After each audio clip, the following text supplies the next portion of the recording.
Did you know the US government secretly sterilized thousands of Native American women without their knowledge?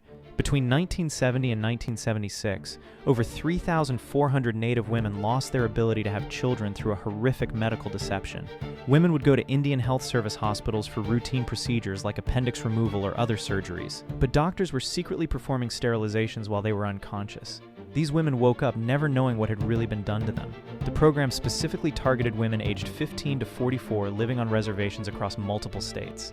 Doctors received bonus payments for each sterilization they performed. This wasn't random medical malpractice.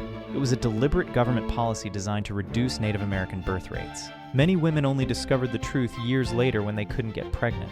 Some had gone in as teenagers for minor procedures and emerged unknowingly sterile.